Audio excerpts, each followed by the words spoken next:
Would you believe me if I said to you that if you would sprinkle this tea bag on some soil, you would get thousands of chamomile tea plants? Well, it's true. I posted a video about this on my Instagram account, Everything for Garden, and it was one of my first videos to go viral. So I thought, if people on Instagram loved it so much, then why not share it on YouTube, because you might love it too.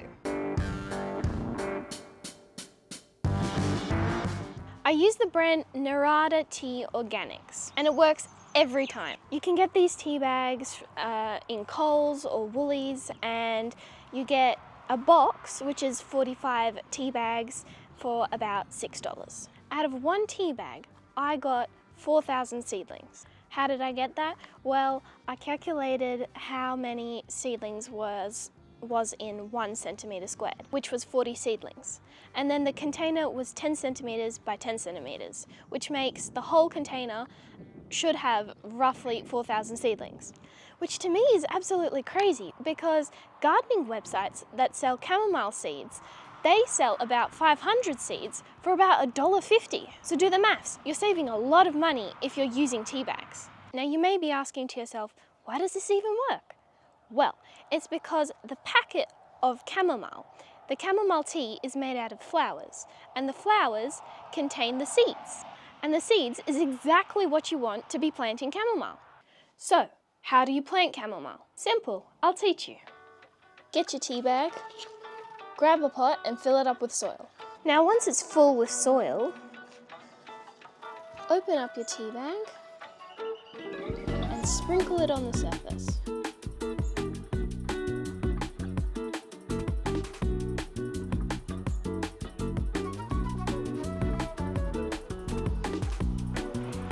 Now mist it with some water.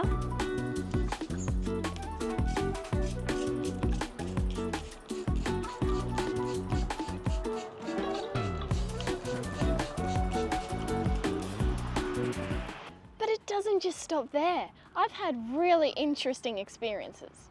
I've been enjoying my cup of chamomile tea, then once I'm finished with the bag, I've put the bag into the compost bin. And then once I've used that compost on the garden beds, I've seen chamomile seedlings sprouting everywhere. I personally would have thought that the boiling water would have killed the germination rate, but apparently not. These things are hardy. So chamomile requires sunlight to germinate. So if you're planting it indoors, keep it by a window where it can get some light, or if it's outside, keep it in a nice sunny place. But remember, you need to keep it nice and moist, otherwise it will not work. Here are some seedlings that I have prepared earlier. I sprinkled 1 tea bag, and as I told you before, I got roughly 4,000 seedlings. So once the seedlings have grown their second set of leaves, so this is not ready yet, I'll insert a photo right now.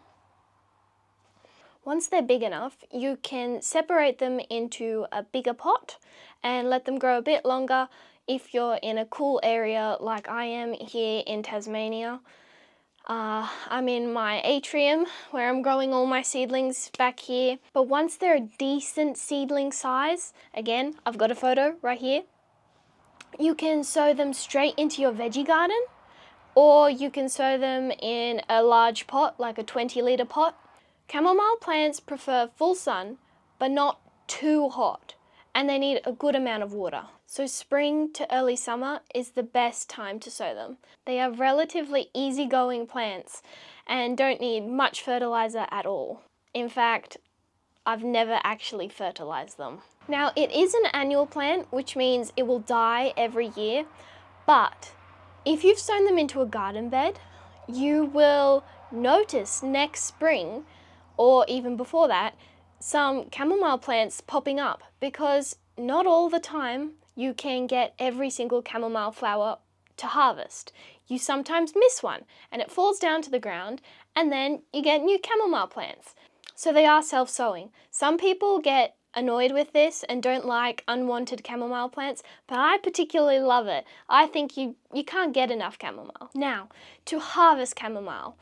Unfortunately, it is early springtime, and I have no chamomile in the garden to give you an example, but last year I took plenty of photos and plenty of videos, so I'm just going to talk and explain to you and just add photos in this corner over here.